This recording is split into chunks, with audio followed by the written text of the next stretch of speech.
I never thought I'd be thanking my parents for making me sleep in the basement, but life has a way of turning the darkest spaces into stepping stones.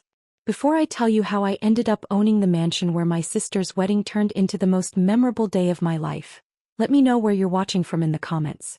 If you've ever been the less favored child or had to fight for your place in your own home, this story is for you. Hit that like button because the revenge in this story is sweeter than wedding cake. My name is Olivia Bennett, and at 28, I've learned that the best revenge isn't served cold. It's served with a perfectly timed property deed. But let me take you back to where it all began, in that basement that my parents claimed was good enough for me. Our house in suburban Boston was a sprawling Victorian mansion, a family heirloom passed down through generations. From the outside, with its pristine white paint and perfectly manicured gardens, it looked like the embodiment of the American dream. Inside, it was a monument to family favoritism that would make Cinderella's stepmother look fair-minded. My sister, Madison, was 3 years younger than me but somehow always managed to be the center of our parents' universe. From the moment she was born, with her perfect blonde curls and winning smile, she became their golden child. I, with my quiet nature and practical mindset, became the family afterthought. The basement bedroom became my space when I was 12. Right after Madison decided she wanted the master suite I'd been using. Your sister needs more space for her dance trophies and social activities, Mom explained, not meeting my eyes as she helped move my belongings down the creaking stairs. Besides, you're always reading or studying. You don't need all that room. The basement was technically finished, but that's being generous. The concrete floors were covered with thin carpet that did little to mask the cold, and the walls were bare cinder block painted a depressing shade of beige. A small window near the ceiling let in just enough natural light to remind me of what I was missing upstairs. Meanwhile, Madison's new suite was a showcase of parental devotion. They renovated it completely, custom closets, a private bathroom with a spa tub and a sitting area for her friends. Madison needs to maintain certain social standards, Dad would say whenever I questioned the disparity. You don't understand the pressure she's under. The pressure of being perfect, I supposed, while I dealt with the pressure of being forgotten. My only ally in the house was our grandmother, Eleanor, who lived in the East Wing. She had grown up in the mansion and knew every creaky floorboard and hidden corner. This house has secrets, she would tell me during our late-night talks in her cozy sitting room. And sometimes, dear heart, being underestimated is your greatest advantage. Grandma Eleanor was different from my parents. Where they saw Madison's social butterfly nature as a sign of success, Grandma appreciated my quieter strengths. She was the one who helped me transform my basement space into something livable, bringing down her old Persian rugs to cover the cold floor and hanging vintage tapestries to warm the walls. More importantly, she taught me about the house's history and the family's financial legacy. Your great-great-grandfather built this place, she'd say, showing me old photographs and documents. He believed in building things to last, both houses and fortunes. I threw myself into academics and part-time jobs, knowing education was my ticket to independence. By 16, I was working at the local library after school and on weekends. My parents barely noticed my absence, too busy attending Madison's cheerleading competitions and social events. The contrast in their parenting became almost comical. When Madison got her first B+ in English, our parents hired a private tutor. When I made valedictorian, they missed the ceremony because Madison had a regional dance competition. You don't need the recognition, Mom said when I showed her my acceptance letter to Harvard. You've always been self-sufficient. She said it like it was a character flaw rather than a survival skill I'd developed out of necessity. The basement became my sanctuary and classroom. I learned to manage money by tracking every dollar earned from my jobs. I learned patience by planning my escape. And I learned resilience from the constant reminder that in my parents' eyes, I would always be the basement daughter.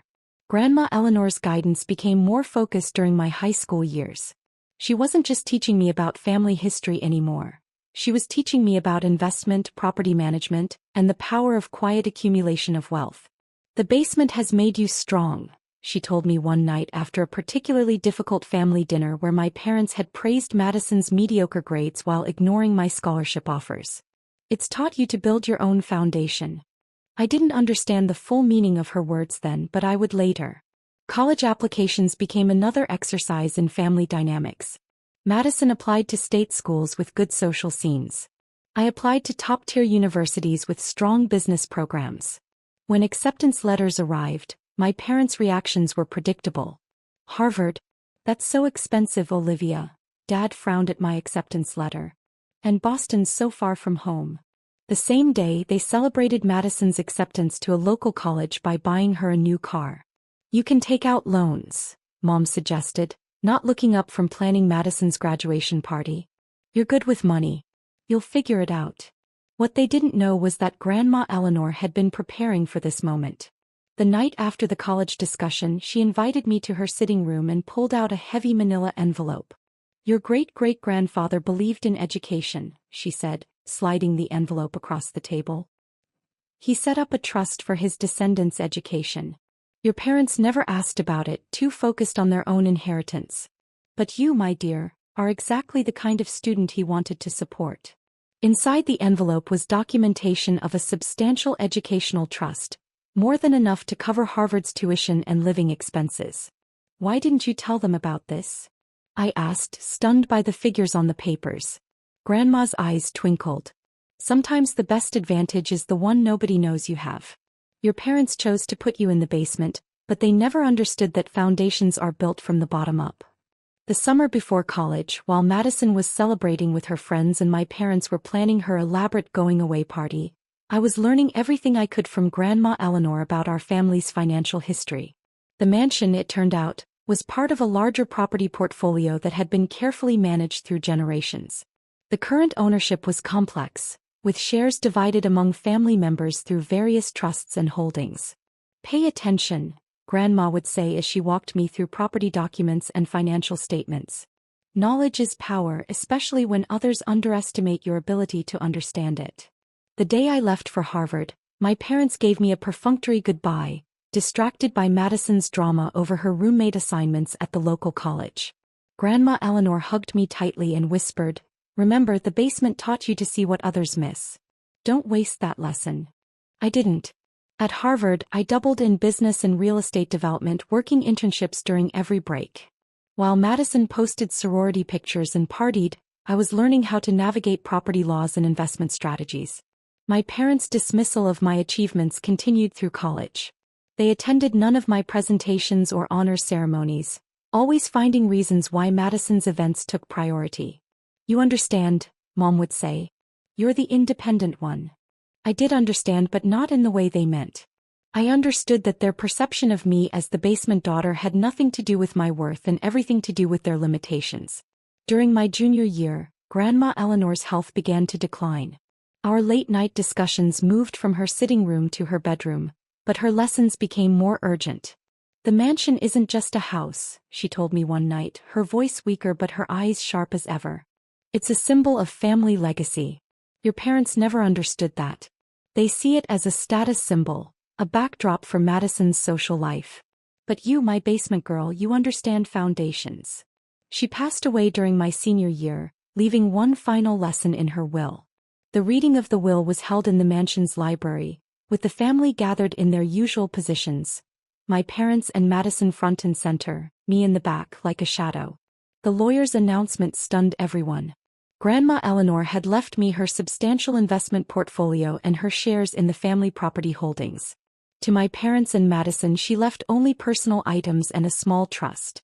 There must be some mistake, Dad protested, face reddening. Eleanor wouldn't leave everything to the basement daughter?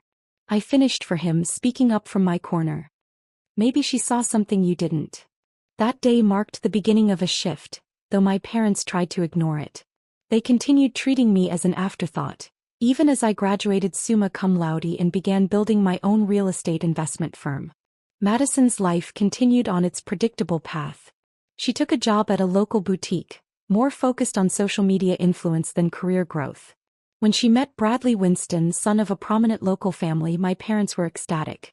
Finally, a wedding to plan. Mom gushed during one of our rare family dinners. We'll host it here, of course. The mansion will be perfect. I sat quietly, letting them plan their perfect event in what they still thought of as their perfect house. They had no idea that I'd been quietly acquiring more shares in the family properties through various investment vehicles. They didn't notice when I started having repairs done on the mansion, assuming it was part of their regular maintenance. They didn't question when I hired landscapers to restore the gardens to their original glory. The basement suite needs renovation, Mom mentioned one day, not looking at me. Bradley's family might want to stay over during wedding events. I smiled, thinking of my old room. Don't worry about the basement, I said. I'll take care of it. They assumed I meant I'd clean it up, never questioning why I had the authority to make renovation decisions. They were too busy planning Madison's perfect wedding to notice that their perfect world was about to shift dramatically. The weeks leading up to the wedding were a flurry of activity. Florists, caterers, and decorators transformed the mansion into a fairy tale setting. Madison held court in her master suite, now filled with wedding gowns and bridesmaids' dresses. I watched it all from my newly renovated office in the city, waiting for the perfect moment to reveal what the basement daughter had been building all these years. The morning of the wedding arrived bright and clear, perfect weather for the outdoor ceremony planned in the mansion's gardens. As I dressed in my bridesmaid's gown, Madison had included me more out of obligation than affection. I thought about Grandma Eleanor's words about foundations and legacies. The time had come to show everyone exactly what the basement had taught me about building from the bottom up. The 6 months leading up to Madison's wedding were a masterclass in family obliviousness. While my parents and sister focused on creating the perfect fairy tale wedding, I was finalizing the last pieces of my carefully constructed plan. My company, Foundation Capital Investments, had grown significantly since its launch 3 years after my Harvard graduation. What started as a small real estate investment firm had expanded into a major player in the Boston property market. Of course, my family remained blissfully unaware of my success, still introducing me as Madison's sister at family gatherings.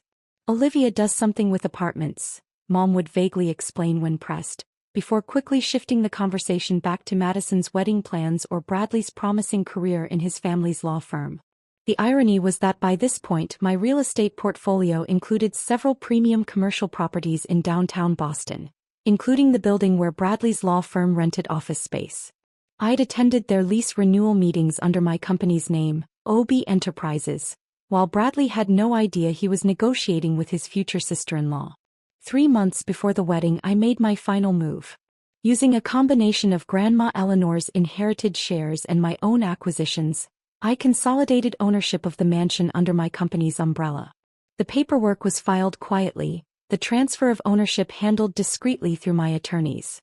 My parents, caught up in wedding preparations, signed the documents I presented without reading them carefully, assuming they were routine property maintenance authorizations. Just handling some updates for the wedding, I explained, watching them scrawl their signatures on papers that effectively transferred their remaining ownership rights to me. The mansion's renovation became my personal project, though my family assumed I was just being helpful with wedding preparations. I hired the best contractors in Boston to restore every inch of the property to its original glory, paying particular attention to certain areas that held special meaning. The basement, my old room, was transformed into a state-of-the-art wine cellar and tasting room, with custom wooden racks and climate control systems. "How thoughtful," Mom commented when she saw it. "Bradley's family will love this for the reception." She never once acknowledged that this had been my living space for years. I converted Grandma Eleanor's east wing into a private library and study, preserving her sitting room exactly as it had been during our late-night conversations. Her presence seemed to linger there, encouraging me as I finalized the details of my plan. Madison's beloved master suite received an extensive upgrade, though she assumed it was part of Mom and Dad's wedding gift to her. "The crown molding is perfect for my wedding photos," she gushed during the final fitting of her designer gown. "I'm so glad Daddy spared no expense. I let them all believe what they wanted to believe. After all, they'd spent years seeing only what they expected to see." My personal life wasn't completely consumed by this elaborate plan. I'd met Alexander Drake, a fellow Harvard graduate who ran his own technology investment firm, at a charity gala 2 years earlier. He understood ambition and the complexity of family dynamics, having built his own success despite his parents' initial disapproval of his career choices. "Are you sure you want to wait until the wedding to tell them?" he asked one evening as we reviewed the final property documents in my office. "It's a bit dramatic even for a family revelation." I smiled, thinking of all the family events where I'd been relegated to the background, all the achievements that had gone unacknowledged. They chose the setting for their perfect family moment, I replied. It seems fitting to use it for mine. Alex understood. He'd been my date to enough family dinners to see how they treated me, how they dismissed my contributions while fawning over Madison's latest social media milestone or Bradley's minor legal victories. The week before the wedding, I moved into the mansion's west wing, supposedly to help with last-minute preparations. My parents were too preoccupied with the arriving guests to question why I was setting up an office in what had been my father's study. I spent those nights walking the halls of my house, because it was mine now, every square foot of it, remembering all the moments that had led to this. The kitchen where I'd eaten quick dinners alone while the family celebrated Madison's achievements in the dining room. The grand staircase I'd been told not to use because Madison's friends might come over. The basement that had taught me to build my own light in the darkness. Wedding guests began arriving 3 days before the ceremony. Bradley's family, the wealthy Winstons, took over the newly renovated guest suites. My parents fawned over them, eager to impress their future in-laws with what they still thought of as their family mansion. The house has been in our family for generations, Dad boasted during the rehearsal dinner hosted in the formal dining room. We've maintained all its original grandeur. I caught Alex's eye across the table, noting his subtle smirk. He'd helped me review the property's maintenance records during the acquisition. My parents had actually neglected significant structural issues over the years, too focused on surface appearances. It had taken considerable investment on my part to restore the mansion's true grandeur. The night before the wedding, I found Madison in her suite, surrounded by wedding finery. For a moment, looking at her surrounded by luxury she'd always taken for granted, I felt a twinge of sympathy. She'd been shaped by our parents' favoritism as much as I had, just in a different way. Need any help? I offered, standing in the doorway. She looked up, surprised. We'd never been close, our relationship defined by the roles we'd been assigned in childhood. Thanks, but I've got my bridesmaids coming over. She paused, then added awkwardly, you can help with the guest favors if you want. They're in the basement. Of course. The basement. Some habits died hard. Actually, I replied, I have some work to finish up in the study. But everything will be perfect tomorrow. I've made sure of it. She didn't catch the weight in my words, already distracted by a text from one of her bridesmaids. I left her there, surrounded by the trappings of the perfect wedding our parents had planned in my house. That night I sat in Grandma Eleanor's sitting room, now my private study, reviewing the documents I'd need for tomorrow. The property deed, ownership transfers, renovation receipts. Everything that proved what the basement daughter had built while they weren't paying attention. Alex joined me there, loosening his tie after the rehearsal dinner. Your grandmother would be proud, he said, looking around the preserved room. She taught you well. She taught me that foundations matter, I replied, touching the antique desk where she'd first shown me the family's property documents. And that sometimes the strongest structures are built in the dark. Tomorrow, in the middle of Madison's perfect wedding reception, everyone would learn exactly what the basement had built. My parents would finally understand what they'd missed while focusing on their golden child. The mansion's true owner would be revealed, and the family dynamic would shift permanently. As I prepared for bed in my new master suite, not Madison's old one, but a completely renovated wing that suited my tastes, I thought about the journey from the basement to here. Every dismissal, every missed achievement, every cold night in that concrete room had led to this moment. Tomorrow the basement daughter would welcome everyone to her house. And nothing would ever be the same. The morning of Madison's wedding dawned exactly as perfect as my parents had prayed for: clear blue skies, mild temperature, and just enough breeze to make the garden roses dance. I stood at the window of my study, watching the flurry of activity below as workers arranged chairs on the lawn and erected the elaborate floral arch where my sister would say her vows. Everything was perfect, exactly as they'd planned. Just not quite in the way they'd expected. The mansion buzzed with activity. My mother fluttered between rooms in her silk robe, directing staff and fussing over details. My father held court in what he still thought of as his study, sharing cigars with Bradley's father and talking about family legacy. Madison remained sequestered in her suite with her bridesmaids, probably sharing mimosas and Instagram stories. I dressed carefully in my bridesmaid's gown, A designer piece in blush pink that cost more than my entire teenage wardrobe. The irony wasn't lost on me that Madison had chosen the color because it made everyone look secondary to the bride. Today that wouldn't be the case. Alex arrived early, impeccable in his tailored suit. "Ready for this?" he asked, helping me fasten my grandmother's pearl necklace, another inheritance my parents had questioned. "I've been ready since the basement," I replied, touching the property deed secured in my clutch bag. Some celebrations are worth waiting for. The ceremony itself was a showcase of excess. 500 guests filled the garden chairs. Society's finest gathered to witness the union of the Winston and Bennett families. String quartets played as the bridal party processed down the petal-strewn aisle. Madison floated toward her future husband in a custom gown that cost more than a college education.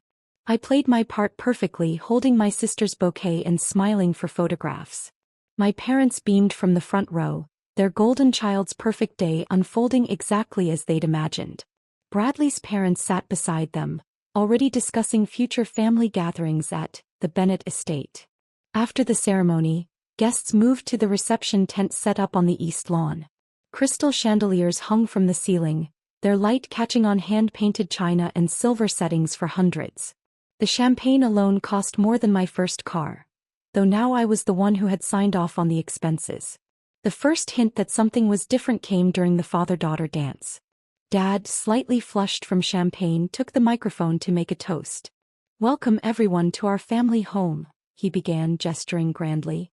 "For generations the Bennett mansion has been—" "Excuse me," I interrupted, standing from my seat at the family table. "I believe there's been a misunderstanding about the hosting duties." The room quieted. Madison, still in my father's arms mid-dance, frowned in confusion. My mother's perfect smile froze in place. "Olivia," Dad said warningly, "this isn't the time for—" "Actually," I continued, opening my clutch and removing the property deed, "this is exactly the time. Welcome everyone to my home." The silence that followed was absolute. Even the string quartet stopped playing. "What are you talking about?" Madison demanded, stepping away from our father. "This is our family home." I corrected, my voice carrying clearly through the stunned reception tent. "While you were planning your perfect wedding, you never bothered to check who owned the perfect venue." I nodded to Alex, who stood and began distributing copies of the property documents to key family members. My parents, Bradley's parents, and the family lawyer, who looked increasingly uncomfortable. 3 months ago, I continued, watching my father's face drain of color as he read the papers, the Bennett mansion and grounds were fully consolidated under my company's ownership. Every renovation, every upgrade, every perfect detail of this wedding was approved and paid for by me. "This is impossible," Mom whispered, but the lawyer was already nodding reluctantly, confirming the document's authenticity. "Remember the basement?" I asked, looking directly at my parents. "While you were giving Madison the master suite and telling me I didn't deserve better, I was learning about foundations. Grandma Eleanor taught me well." Bradley's father, a shrewd businessman, was the first to fully grasp the situation. "The Bennett mansion is owned by OB Enterprises," he said slowly. "Olivia Bennett. You're the property developer who's been buying up half of Boston's historic estates." Madison's perfect complexion had turned ashen. But this is my wedding. You can't." "Can't what?" I asked calmly. "Can't own the house I grew up in? Can't succeed beyond your expectations? Can't rise from the basement?" The murmurs among the guests grew louder. Years of society gossip about the Bennett sisters was being rapidly revised as my success became apparent. "Why didn't you tell us?" Dad demanded, his voice mixing anger with dawning recognition of what they'd missed. "I tried. For years I tried to show you my achievements, my potential. But you were too busy looking up at Madison to see what was growing in the basement." I turned to address the gathered guests. "Please enjoy the celebration. Consider this my housewarming party as well as my sister's wedding." The next hour was chaos, but controlled chaos. My parents huddled with Bradley's family, probably doing damage control about the shift in family dynamics. Madison alternated between tears and accusations, her perfect day now overshadowed by her basement-dwelling sister's revelation. But something unexpected happened too. Guests began approaching me not with condemnation but with interest. Business cards were exchanged. Investment opportunities were discussed. The basement daughter had emerged into the light, and she had built something worth noticing. I always knew there was something special about you, my third cousin Margaret declared, eyes shining with renewed family connection. You have Eleanor's spark. As the evening progressed, the initial shock gave way to a new reality. My parents aged years and hours, their carefully constructed narrative of family success crumbling around them. Madison's glow dimmed as she realized she was no longer the center of attention at her own wedding. Bradley, to his credit, handled the situation better than expected. I should have known, he said when we spoke privately. The lease negotiations for our firm's offices were too professional to be the old Bennett management. Near midnight, as the celebration wound down, I found myself in Grandma Eleanor's sitting room, my sitting room now. My parents appeared in the doorway, looking uncertain for the first time in my memory. Why this way? Mom asked quietly. Why at Madison's wedding? I considered the question, touching the desk where Grandma had first taught me about property values and family legacy. Because you gave me the basement and told me I deserved nothing better, I replied. I needed you to understand that the basement built something you never saw coming. We underestimated you, Dad admitted, looking older than I'd ever seen him. We were wrong. Yes, I agreed simply. You were. They left shortly after, their perfect world permanently altered. Madison and Bradley departed for their honeymoon, though the celebration had become more of a coming-out party for the family's true success story. Alex found me later in what had been my basement room, now a premium wine cellar. How does it feel? He asked, pulling me close. I looked around the transformed space, remembering the cold concrete and thin carpeting. It feels like foundation, I replied. Sometimes you have to start in the basement to build something strong. The mansion settled around us, creaking and sighing as old houses do. But now it spoke of different things, not of favoritism and forgotten daughters, but of persistence and quiet triumph. The basement daughter had risen, bringing with her all the lessons learned in the dark. 3 months after the wedding, I received a letter from Madison. Her perfect life had shifted. Bradley's firm was now my tenant, and her social circle had to reconcile her carefully curated image with her more successful sister. I never saw you, she wrote. None of us did. I'm sorry for that. I read the letter in my study, surrounded by the evidence of what can be built from a basement foundation. Outside, garden workers were preparing the grounds for winter, following my instructions to preserve Grandma Eleanor's beloved roses. The basement had taught me patience, resilience, and the power of being underestimated. It had shaped me into someone who could rise above expectations and build something lasting. Welcome to my house indeed.